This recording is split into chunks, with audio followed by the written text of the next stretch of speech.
At my housewarming party, my mother smiled and said, "We've decided you should share that $50,000 gift money with your sister." My sister Kira laughed and added, "Relax. It's just money. You can make more." I looked at my husband, and he just looked at them and said, "It was 10 a.m. on Sunday. The house still smelled like new paint and sawdust, which to me just smelled like achievement. I was nursing my first cup of coffee, looking at the sunlight hitting the new floors, when my phone buzzed on the quartz countertop. A group text from my mother, Michelle. "Sloan, after your disgusting and selfish behavior last night, your father and I have decided. Your demand of your sister is unacceptable. You are no longer welcome in this family until you fix your mistake." My stomach tightened. Before I could even process the words, a second notification popped up. A Venmo request from my sister Kira for $15,000. The note read, "For my emergency fund, since you were so selfish." Have you ever gotten a text message that just makes your stomach drop? Let me know in the comments below where you're listening from and what time it is for you right now. I'd love to know who's part of our community. I didn't cry. I didn't even feel the hot flush of anger I expected. I just felt cold, like a circuit breaker had finally flipped. I looked at my husband, Lionel. He was a financial analyst, a man who lives in spreadsheets and logic. He just read the messages over my shoulder, his jaw tightening almost imperceptibly. He didn't say, "Are you okay?" He didn't say, "That's horrible." He just looked at me and gave a single sharp nod. This was no longer a family drama. It was a hostile takeover. And we were responding. I opened my laptop. My hands, the hands of an architect, were perfectly steady. First, the digital assets. For 10 years, I had maintained the family cloud. I was the one who had meticulously scanned every important document, birth certificates, old tax returns, property deeds, thousands of family photos. I organized it, I paid for the storage, I was their digital historian, their unpaid administrator. I logged in, went to the user management tab, and clicked 3 names, Michelle, Kevin, Kira. Revoke access. A small pop-up asked, "Are you sure I clicked confirm?" The digital archive of their lives, curated and protected by me, was now gone from their reach. Second, security. I opened the app for our new home's smart security system, the one I installed last week. I went to guest access. There were 2 codes still active. Family, which I'd given my parents, and Kira Emergency. I pressed and held. Delete code.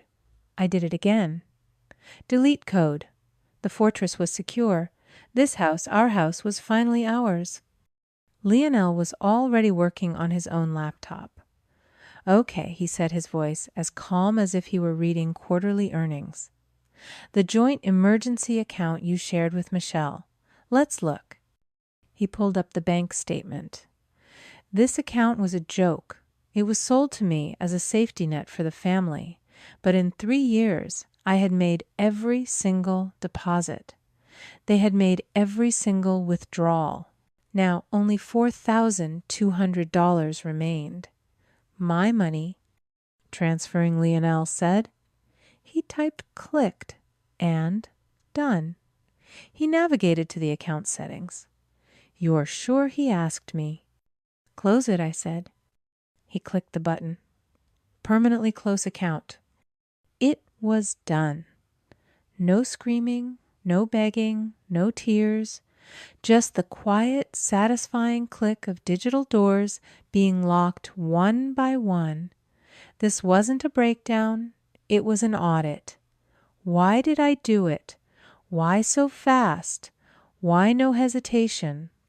Because the text message wasn't the attack, it was just the invoice.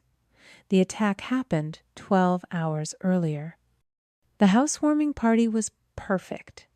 Our first real home. Lionel and I were circulating, our friends were laughing, the appetizers were disappearing. It felt earned. Then my mother, Michelle, glided through the crowd. She's a real estate broker, so she always moves like she's about to close a deal. She put a perfectly manicured hand on my arm and one on Lionel's. Darlings. She smiled that bright public smile. Can I borrow you? Just for a tiny family chat? She steered us into our new home office. And of course, my sister Kira was already in there, standing by the window, looking tragically fragile. My father, Kevin, hovered near the door, acting as a passive bodyguard for their intentions. Sloan Lionel? My mother started, her voice buttery and reasonable. It is just wonderful that Lionel's parents could give you that $50,000 gift for the down payment. Truly a blessing. I just said, we're very grateful. Of course, she said. But, well, we're family. And Kira. She gestured to my sister, who immediately looked down her lip, trembling. Kira's lifestyle startup fund is struggling. She just needs a little push to get it off the ground. And since you two are so comfortable now, I felt Lionel tense beside me. I knew what was coming. Kira sniffled right on cue. I just need about $20,000, Sloan, just to get started. You know how hard it is for me. I looked at them. The smiling broker, the passive guard, the professional victim. And in that moment, 30 years of my life crystallized into a single ugly thought. This is a system. It's psychology. It's called the Narcissistic Family System. You have the golden child and you have the scapegoat. Kira was the golden child. She was born to have potential. She was born to receive, to be funded, to be excused. She was the family's shiny object, and any failure of hers was just bad luck. I was the scapegoat, the fixer, the responsible one. I was the one who co-signed Kira's first car loan, the one who paid her car insurance for 3 years so her license wouldn't be suspended, the one who quietly paid my parents' property tax bill when they forgot and were about to lose their house. My resilience wasn't a personality trait. It was a role I had been trained for. The scapegoat exists for one reason, to carry the burdens and fix the problems so the golden child can keep shining. This wasn't a request for help. This was just the system reinforcing its roles. No, I said. The smile on my mother's face didn't falter, but her eyes went cold. Sloan, don't be selfish. This is your sister. We are family. I'm not being selfish, I said, my voice as calm and flat as a blueprint. I'm being factual. I can't give you that money, and I won't. You can't, she scoffed. We know they gave you the check. Mom, I said, looking her right in the eye, you're a real estate broker. You, of all people, should know how this works. That $50,000 was a down payment gift. For us to get the mortgage approved, Lionel's parents had to sign a formal, legally binding gift letter stating that the money was a gift, not a loan, and that it was non-transferable. The money never even touched our bank account. It was wired directly from their account to the mortgage company at closing. The silence in the room was sudden and absolute. My father, Kevin, just stared at his shoes. Kira's face crumpled, not in sadness, but in pure, unfiltered rage. My mother's practiced smile finally cracked. The muscles in her jaw jumped. Well, she hissed, her voice losing all its buttery charm, you always did find a way to ruin everything, didn't you, Sloan? That was last night. So this morning when the text came, I wasn't hurt. I was just finished. The phone started ringing almost immediately. It was Michelle. I let it go to voicemail. A garbled, furious message appeared. It rang again and again. On the 4th try, I picked it up and put it on speaker. Sloan, It wasn't her smooth, in-control broker voice. It was a shriek. What did you do? What did you do? The emergency account. It's empty. You stole from me. You stole your own mother's money. I waited until the sound of her own breathing forced her to pause. Michelle, I said, my voice quiet, clinical.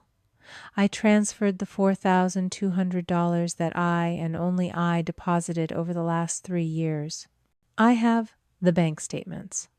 The account is now closed. She sputtered. You can't just. But she stopped.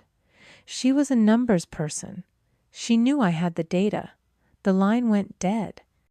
An hour later, the real escalation began. Lionel, who had been silently scrolling on his phone, just said, Sloan, you need to see this. He handed me his phone. Kira had just posted a video to her Instagram. It was a masterpiece. Her face was puffy, her eyes red mascara artfully smeared. She was sniffling, looking just past the camera as if she was too heartbroken to make eye contact. I don't know what to do, she whispered, her voice cracking. My sister, my own sister, her and her new husband, they've decided I'm a burden. She took a shaky breath. They've cut me off completely, just because I needed help. The video ended with a swipe-up link. She had started an emergency support fund. The goal, $15,000. The description was a novel of self-pity. My sister has cut me off from the family for being a burden. I'm being financially abused, and I just need to get back on my feet. Please, anything helps. Abused Lionel was furious, his voice tight. She's slandering you. This is libel. She's committing fraud, using your name to get money. He was pacing his analyst's calm, completely gone. But I was just watching the screen, watching the first few donations trickle in. $10, $50 from one of my mom's realtor friends. I felt that same strange, cold clarity. No, I said. It's not insane. It's predictable. Lionel stopped pacing. What are you talking about? It's a psychological term, I said, the concept, fitting into place like the final piece of a blueprint. It's called an extinction burst. It's what happens when a behavior that has always worked, like crying or playing the victim or manipulating, suddenly stops getting the reward. I looked at him. The person doesn't just stop. They don't quit. They double down. They escalate. They do the behavior harder, faster, more desperately, right before they finally give up. This is the burst. This is the tantrum. They're screaming louder because we finally locked the door. Lionel stared at me, his anger cooling into something else. Respect. As he was about to speak, my phone buzzed on the counter. A text message. It was from my father, Kevin. You're breaking your mother's heart. You know how sensitive Kira is. Just be the bigger person, Sloan. Fix this. I read the words out loud. Be the bigger person. For 30 years, that phrase had been my family's code for Sloan. Light yourself on fire. We're cold. Okay, I said, picking up my phone. Let's be the bigger person. But I wasn't calling my dad. I was calling my company's lawyer. Be the bigger person. That line echoed in my head. For 30 years, being the bigger person was my family's polite way of saying, swallow your pain, accept the disrespect, let Kira have it. It meant being a sponge for their dysfunction. It meant setting myself on fire to keep them warm. I looked at my dad's text, then at Kira's fraudulent support fund, which had just ticked up to $300. Okay, I said to Lionel. I'll be the bigger person. He looked at me confused for a second. The bigger person, I clarified, doesn't mean caving. It means building a higher wall. It means escalating this beyond their reach. I picked up my phone. I wasn't calling my dad back. I was calling Sarah, the managing partner at my architecture firm's law firm. It was Sunday, but I knew she'd pick up. She did. Sloan, everything okay? Hi, Sarah. I'm fine. I'm calling as a client. This isn't an architecture issue. It's a business one. I need a cease and desist letter drafted and sent immediately. Her tone shifted all business. Okay. Against who? For what? Against Kira, I said, my voice perfectly level for defamation, libel, and fraudulent solicitation. I explained the Instagram video, the support fund, and the public accusation of financial abuse. There was a pause on the line. Sloan, she said, her voice sharp, this isn't just a family squabble. Financial abuse is a serious criminal accusation. If she's using that slander to solicit money, that's wire fraud. We can shut her down hard. Good, I said. I want it shut down. I want the fund taken down, and I want a full retraction. I'll email you the screenshots and the link. You've got it, she said. It'll be on her doorstep by Tuesday. I hung up and felt a nothing. Just the clean, cold click of a machine being put into motion.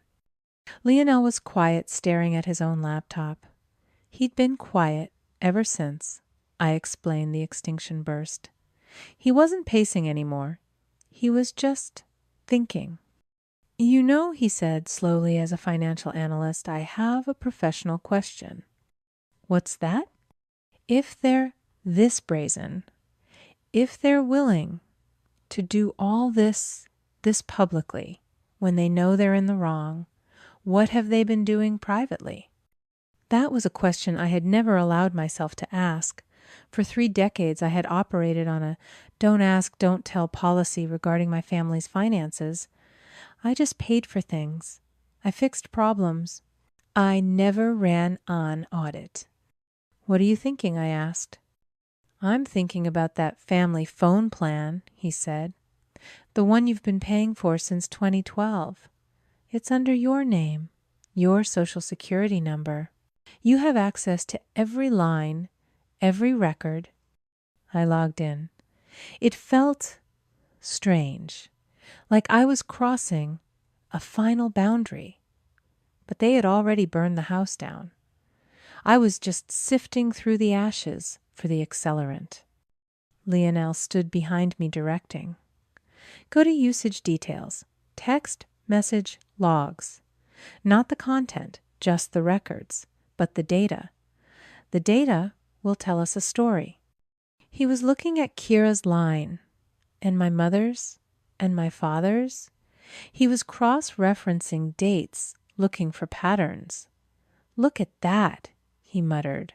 A spike in calls between Kira and Michelle all week before the party. Dozens of them. Far more than usual. They were planning something. But we can't prove what I said. Wait, Lionel said. What's this? He was looking at my bill. You have cloud backup enabled for all lines. You've been paying for it. It was just part of the plan. I never thought about it, I said. Lionel's fingers flew across the keyboard. He logged into my cloud account for the phone plan. And there it was. A complete, itemized, real-time backup of every text message from every phone on my account. He clicked on Kira's line. He scrolled back. 1 week before the party. He stopped. His breath just stopped. Sloan, he said, his voice dangerously quiet. You need to read this. He turned the monitor toward me. It was the smoking gun. It was a text thread between Kira and her best friend. My stomach went hollow as I read. Kira housewarming for my perfect sister is this weekend. Ugh. Friend Lowell. Gonna be boring. Kira, boring, but maybe profitable. Leonel's parents just gave them $50K for the house. Friend, 50,000. Damn, must be nice. Kira, right. Anyway, Mom's got a plan. She thinks she can convince Sloan to share it. You know, family helping family. Friend, no way. You think she'll actually do it. Sloan's not that stupid. Kira, please, she's the responsible one. That's just code for doormat. She'll whine, she'll feel guilty, but she'll cave. She always does. I'm already planning what to do with my 15,000. Friend Lowell, what if she says no? Kira, then I'll just have to go with plan B. Cry a little, say she's abusing me. My mom will back me up. She'll be shamed into it. One way or another, I'm getting that money. I read it once, then twice. I leaned back in my chair, the coldness in my veins, turning to absolute ice, the last flickering ember of guilt. The tiny voice that whispered, maybe you were too harsh. Maybe it was a misunderstanding. It was instantly snuffed out. This wasn't an impulse. This wasn't a desperate spur of the moment plea for help. This was a premeditated, two-pronged attack. It was a conspiracy. It was fraud. It was a heist. And they had just been unlucky that Plan A failed so spectacularly. Leonel, I said, my voice was a whisper. Yeah, get everything. Download every single thread. Send it to Sarah. Now. This was no longer a family dispute. This was an investigation. And I had just found my star witness. 2 days passed. The silence in our new house was heavy, but it was a clean, sterile silence. The cease and desist letter had been delivered. Kira's support fund was frozen pending an investigation by the platform. Then, on Tuesday afternoon, the smart doorbell rang. I looked at the monitor. It was Michelle and Kevin, my mother and father. They weren't smiling. They looked ragged, panicked. My mother's perfectly styled hair was a mess, and my father's face was pale. I didn't open the door. I pressed the talk button on the kitchen monitor. Can I help you? My voice, calm and clear, echoed from the small speaker by the door. It startled them. Michelle visibly flinched, then rushed the speaker. Sloan, Sloan, open this door right now. This has gone far enough. I waited. Did you hear me? She yelled, her voice cracking, losing that smooth broker's polish. You have to stop this. A lawyer called Kira, a lawyer. They're threatening to sue her. They're going to shut down her entire platform. Do you know what you're doing? You're destroying your sister's life, her entire life. My father, Kevin, just mumbled behind her, please, Sloan, just fix this. It's a misunderstanding. It's not a misunderstanding, I said, my voice still perfectly even through the speaker. Stop being so cold, Michelle shrieked. She's your family. You're destroying your family over a little bit of money. A little bit of money. I walked to the door. I didn't open it. I unlocked the deadbolt, but I left the security chain engaged. I opened the door, the 4 inches the chain would allow. They both pushed forward, expecting it to swing open, and were brought up short by the locked chain. They stared at me through the gap. Michelle's eyes were wild, her face red and blotchy. It wasn't about the money, I said, quietly holding my phone up in the gap, the screen bright. It was about this. I had the text messages open, the ones from Kira, the ones planning the whole thing. Michelle squinted, leaning in to read it. What? What is that? I watched her eyes scan the text. Mom's got a plan. She'll cave. She always does. I'm already planning what to do with my 15,000. Plan B. Cry a little, say she's abusing me. I watched the blood drain from her face. I watched her look up from the phone to my eyes. The rage was gone. The panic was gone. All that was left was the hollow, empty look of someone who had been caught. Utterly, completely caught. She had no more moves. She had no more lies. My father looked at her then at the phone and just deflated. She seemed to have a plan for $15,000 all along, I said softly, pulling the phone back. You're right. A lawyer is involved.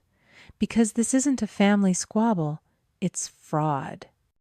My mother opened her mouth, but only a small, choked sound came out. Good luck with that, I said. I closed the door, cutting off her stunned face. I didn't slam it. I just pushed it shut until I heard the first quiet click of the latch. Then I turned the deadbolt. The sound of the heavy new lock, sliding into place, was the most satisfying sound I had ever heard. It was the sound of a wall finally built. Kira's emergency support fund vanished within an hour. The platform froze it, citing fraudulent claims. Her social media, once a constant stream of curated victimhood, went private.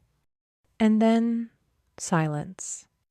The barrage of furious calls, the pleading texts, the passive-aggressive emails from extended family, it all just stopped. The silence they left behind was deafening at first. It was the sound of a 30-year-old machine grinding to a halt. It was the sound of peace. Weeks turned into months. Lionel and I settled into our home. I designed a new community center. He got a promotion. We painted the office. We lived. One evening, I was in my home office cleaning out old digital files. I found a spreadsheet I hadn't opened in years, a file I'd built as a quiet way to manage my own anxiety. It was simply titled Family Costs. I opened it. It was a meticulous, decade-long record of my role as the scapegoat, line item after line item. The $500 for Kira's car trouble in 2012. The $2,000 for my father's dental emergency. The $18,000 I'd paid for Kira's non-negotiable study abroad trip. The $4,000 for my parents' property tax. On and on. The total at the bottom was a number with 6 figures. A number that represented a down payment on a second property. A life I had postponed. I stared at the number and I thought I'd feel grief. I thought I'd feel rage. I felt nothing. Just a quiet sense of accounting. I'd always heard people talk about unconditional love, but my family's love had always been transactional. It was a contract. The price of admission was my silence, my resources, my resilience. As long as I paid the toll, I was part of the family. The moment I stopped paying, they said I had betrayed them. But I realized you can't betray people who were never truly on your side. You can't default on a contract that was predatory from the start. You can only refuse to renew a bad deal. My hand moved to the mouse. I dragged the file Family Costs to the trash icon. I right-clicked, Empty Trash, and just like that, 10 years of debt was erased. A full year passed. We hosted our 1-year housewarming anniversary. It was just us and a few close friends. The house felt lived in, warm, and above all, safe. The next morning, I was drinking coffee in the same spot I'd been in a year ago when the text messages first arrived. An email popped up. It was from my father, Kevin. The subject line, Family. My stomach didn't even twist. I just opened it. The message was short. Sloan, it's been long enough. Your mother and Kira really miss you. It's time for you to apologize and come home. Family is family. Apologize. Come home. They still thought my home was with them. They still thought I was the one who needed to ask for re-entry. They still saw me as the one who was lost. I read it, took a sip of coffee, and then I showed it to Lionel. He read it, raised an eyebrow, and handed the phone back to me. I didn't reply. I didn't archive. I just pressed delete. I used to think that setting a boundary meant losing my family. Now I know that boundaries are the only things that show you who your family really is. And in our house, protected by the walls we fought to keep, I was finally at peace. If this story resonated with you, please share it. Sometimes an ending isn't a tragedy. It's a deliberate and necessary liberation. Thank you for listening.